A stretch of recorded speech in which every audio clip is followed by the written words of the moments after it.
Oke semuanya, kembali lagi bersama saya sebagai pengisi suara di channel 17 Juni. Mungkin sebagian dari kalian sudah tak asing lagi dengan suara saya. Dikarenakan adminnya sedang ngabuburit. Wah, ngabuburit kemana nih? Ya nggak taulah. Sementara saya dulu yang mengisi suara. Oke, kali ini kita akan membahas alur cerita film trilogi bersejarah yaitu Darah Garuda Merah Putih yang pertama tahun 2010. Berikut adalah sinopsis yang telah kami kutip dari Wikipedia berikut ini. Darah Garuda atau Merah Putih International, Blood of Eagles, adalah film drama fiksi historis Indonesia yang dirilis tahun 2010 dan bagian kedua dari rangkaian film Trilogi Merdeka, yang merupakan trilogi film perjuangan pertama di Indonesia. Film ini disutradarai oleh Yadi Sugandi dan Conner Alin.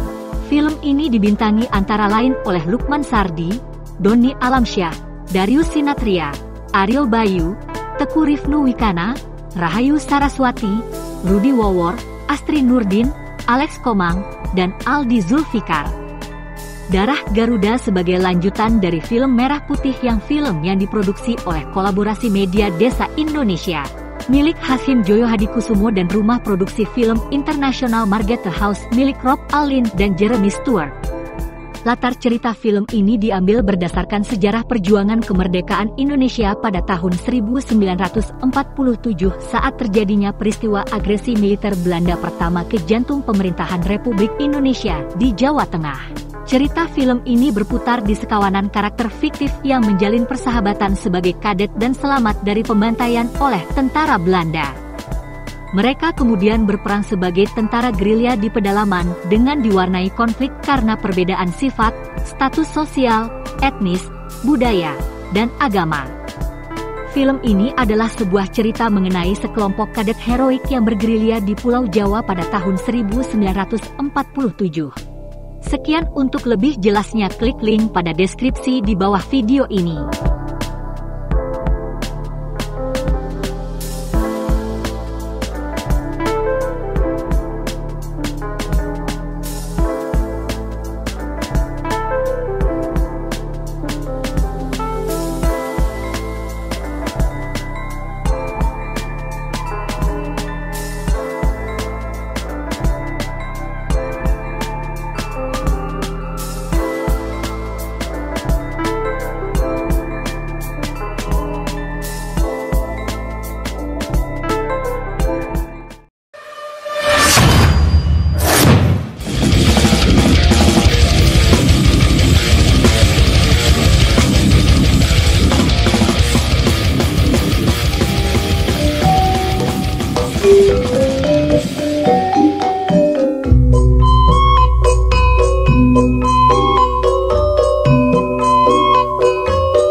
Scene dibuka dengan seorang wanita yang sedang mengambil air di kali.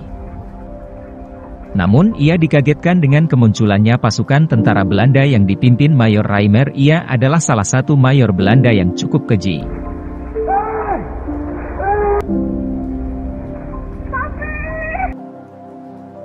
Kemudian pasukan Belanda itu mendatangi keluarga dari si wanita tersebut.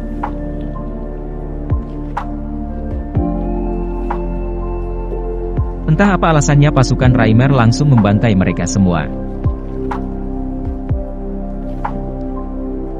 Namun di sisi lain kakak dari si wanita itu yang bernama Thomas diam-diam menyaksikan pembantaian tersebut dari dalam hutan.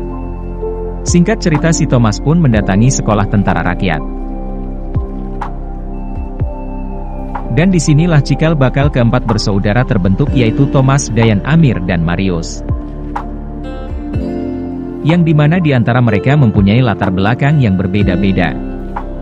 Seperti Amir sebagai guru, Thomas seorang petani, kemudian Dayan seorang Bali boy berlatar belakang umat Hindu dari Bali. Dan yang terakhir Marius anak orang kaya dari orang tua yang berbeda, yaitu ayahnya Marius yang seorang kebangsaan Belanda yang menikahi seorang wanita konglomerat berdarah biru ningrat yang berasal dari Yogyakarta. Terus supaya aku bisa berperang melawan bangsaku sendiri. Luar biasa. Selama mereka di sekolah sering terjadi gesekan antara Thomas dan Marius. Terlebih lagi sifat si Marius emang songong karena dia dari keluarga berada, dia pun seenak jidatnya memandang rendah orang lain. By the way, tapi kalau akting mabuknya boleh juga sih, si Marius ini lumayan selonong boy seperti Goblokers. Mabuk lah tuh.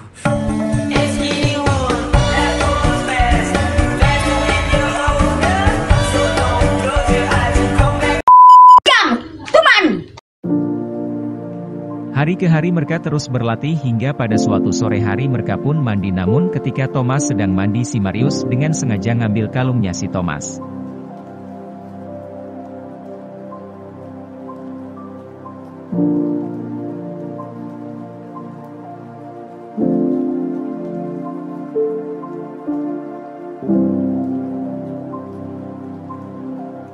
Sehingga ketika selesai mandi keributan pun kembali terjadi antara mereka berdua.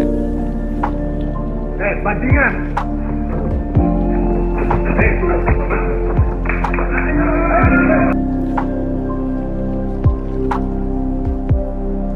Setiap waktu gesekan antara mereka berdua terus terjadi, entah itu si Marius yang mulai mencari keributan, ataupun sebaliknya si Thomas yang mulai berani mengejek si Marius. Pada scene ini kita difokuskan pada keributan mereka berdua, bukan fokus pada latihan militernya. Oke, lanjut. Sehingga pada suatu hari mereka dikumpulkan. Ternyata sang kapten menemukan botol minuman si Marius. Namun kala itu sang jenderal tidak tahu botol minuman itu milik siapa. Setiap anggota ditanyakan perihal botol tersebut, termasuk si kentung topan ini. Botol terlambat. Jawab. Siap. Punya siapa ini? Ketika interogasi terus dipertanyakan, semua anggota dikagetkan dengan pengakuan si Thomas bahwa dialah pemilik botol tersebut. Yang terakhir dalam latihan fisik. Sedangkan semua anggota tahu bahwa botol itu milik si Goblokers Marius. Dan Thomas pun terancam dikeluarkan dengan tidak hormat, tetapi ada tetapinya nih guys. Oh, keluar dari sini. Ketika Thomas hendak dikeluarkan, si Goblokers ini ikut angkat bicara. Bahwasannya kita butuh prajurit seperti Thomas ini untuk membuat lubang perlindungan di sepanjang markas mereka. Bapak selalu mengatakan, seorang tentara tidak akan pernah bisa menjadi tentara yang baik kalau belum dihukum. Strategi tersebut bisa digunakan dengan sangat baik di medan tempur. Hal ini dimaksudkan agar mengajarkan kepada para kopral yang paling bodoh tentang strategi perang. Dan sepertinya kita masih membutuhkan beberapa tentara yang bodoh. Dengan usulan si Marius tersebut, jenderal pun merenung dan akhirnya si Thomas pun tidak jadi dikeluarkan, ia hanya mendapatkan hukuman tersebut. Dan Thomas pun mendapatkan hukuman tersebut.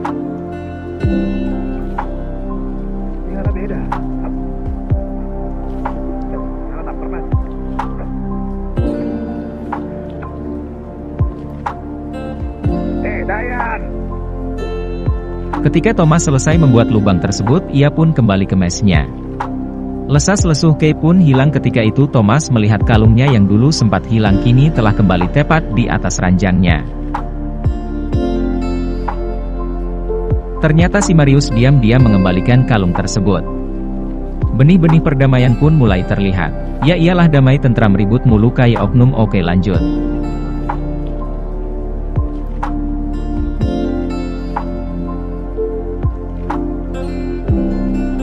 Singkat cerita, mereka mengadakan pesta perayaan kelulusan mereka semua.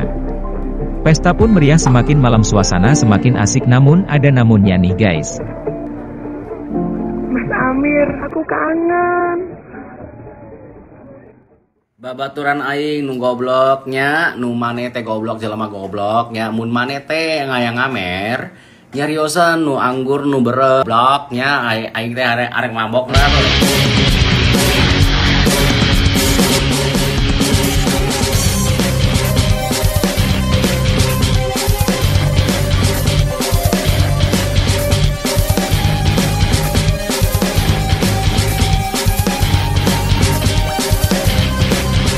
Nyari mual benang di ubaran, kajen tutun kurang, paget panasaran, najan morat kaneh, najan urang geus patian, ku aing seratkeun aing maneh kawin deui.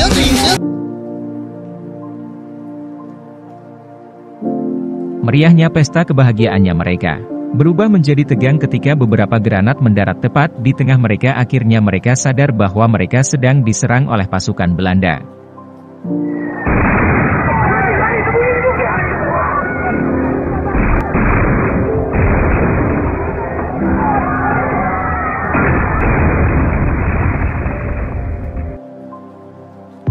Singkat cerita, dari kekacauan itu akhirnya mereka semua balik melawan dengan memukul mundur pasukan Belanda tanpa mereka sadari pasukan Belanda lebih banyak dari yang mereka duga.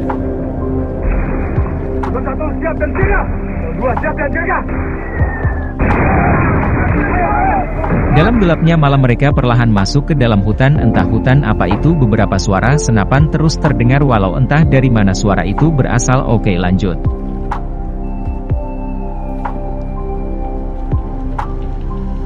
Shin berfokus pada Thomas dan Topan. Kala itu dengan sunyinya hutan, Topan menganggap Belanda itu sudah pergi, merasa posisinya aman. Ia lalu berjalan sembarangan untuk membuktikan bahwa Belanda benar-benar sudah tidak ada. Namun tiba-tiba Dari tempat yang lebih baik. Topan. ya, dari gelapnya hutan Belanda menembaki mereka dan kontak senjata pun terjadi. Beberapa anggota yang melihat rekan-rekannya meninggal, mereka memilih untuk mundur dan akhirnya mereka kalah dalam segi pasukan maupun persenjataan.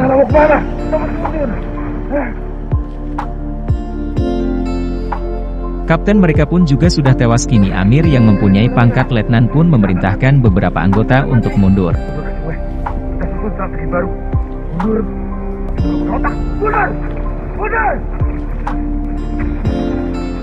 Dan akhirnya mereka pun mundur. Mengetahui pasukan Amir mundur, beberapa pasukan Belanda pun mengikutinya. Hingga akhirnya sampai di suatu sungai, mereka pun terus diikuti dan ditembaki. Amir pun memerintahkan Dayan untuk mengevakuasi, mengungsikan penduduk desa setempat. Sementara dirinya mencoba memperlambat pergerakan musuh. Ketika Dayan mencoba memberitahu pada warga, kebanyakan dari warga itu keberatan dengan usul Dayan. Terlepas dari itu, kebanyakan warganya itu seorang petani dan peternak. Jika mereka mengusing meninggalkan desa, maka bagaimana dengan nasib ladang mereka dan ternak mereka? Sawah kami gimana, Mas? Kambing-kambingku? Pada waktu itu datang seorang bapak tua yang ternyata lurah di desa itu, malah justru mengusir Dayan dan memilih untuk diam tidak mengusir. Kala itu Amir datang dengan cemas bahwasannya Belanda tepat di belakangnya.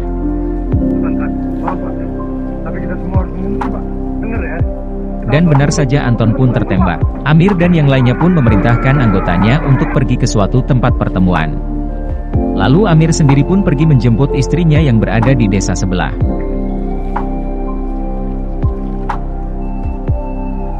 Kembali ke si lurah itu pun berhadapan dengan salah satu kapten Belanda. Awalnya pembicaraan itu berjalan dengan baik. Namun ketika sang kapten menanyakan kemana perginya pasukan Amir, sang lurah pun menjawab tidak tahu. Sama-sama. Sekarang mereka kemana? Saya tidak tahu, Tuan. Dan akhirnya si lurah pun ditembak mati. Dan warga beserta desanya akhirnya dibumi hanguskan oleh pasukan Belanda.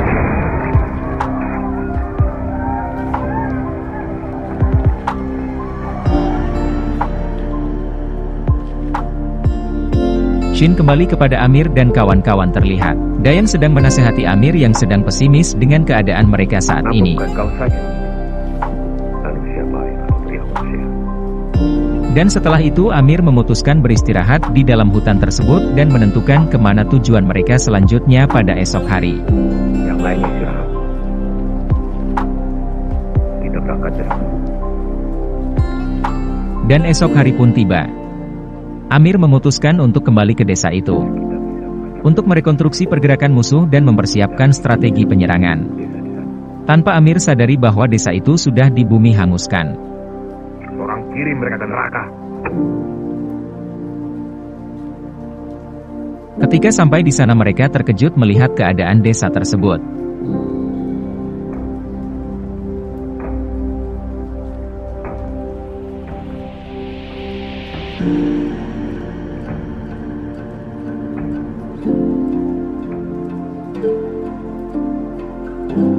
Dan di sana Amir bertemu salah satu seorang bapak-bapak. Dan beberapa pemuda yang kebetulan ketika pembantaian terjadi mereka sedang berada di ladang dan beberapa orang lainnya sedang mencari pakan untuk ternak mereka. Kemudian setelah itu Amir mengeluarkan sebuah peta yang telah ia buat sendiri. Saya membuat ini semalam.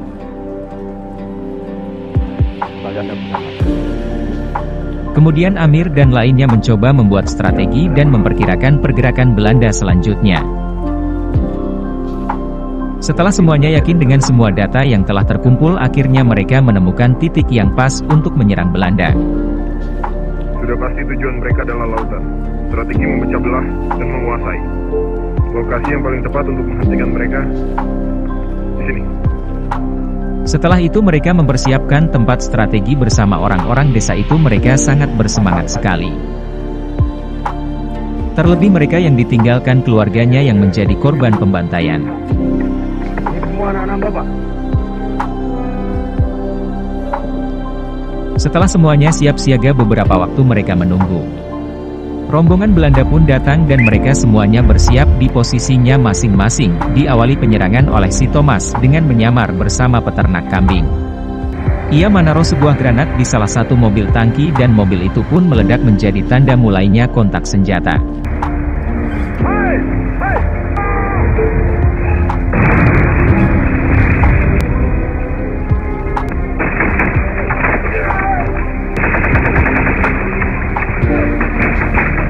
Terkejutnya pasukan Belanda dengan serangan mereka sehingga akhirnya Belanda pun kewalahan kalah. Udah kalah nih. Ya udahlah kalah. Dan terdapatlah salah satu mayor. Ia adalah Mayor Van Hagner. Karena part 2-nya sudah tayang, jadi kalian sudah tahulah ya. Yang belum tahu, link part 2-nya ada di deskripsi. Oke, nanti saya cek. Bagus Pak. Anak-anak Bapak bertempur. Kemudian si Mayor pun diinterogasi oleh si Amir, namun si Mayor agak sedikit berbelit-belit sehingga membuat salah satu orang kampung itu emosi dan menembak salah satu prajurit Belanda hingga akhirnya si Mayor pun menjelaskan semuanya. Ketika itu semuanya dikagetkan oleh si Eme yang membawa keponakannya yang bernama Deblol. Ternyata ia terkena tembak di bagian tangannya. Tetapi akhirnya salah satu goblokers Santoso menangani si Deblol ini, mengambil pelurunya. Dan selesai. Bye-bye. Subscribe. Sudah tamat nih. Iya tamat selesai. Jangan lupa subscribe, oke? Oke, pastinya sudah saya subscribe. Oke, kalau gitu kalian juga jangan lupa subscribe, like, komen, oke? Dan nantikan konten-konten seru lainnya dari channel 17 Juni. Oke, saya pamit undur diri. Terima kasih. Bye-bye. Wassalam.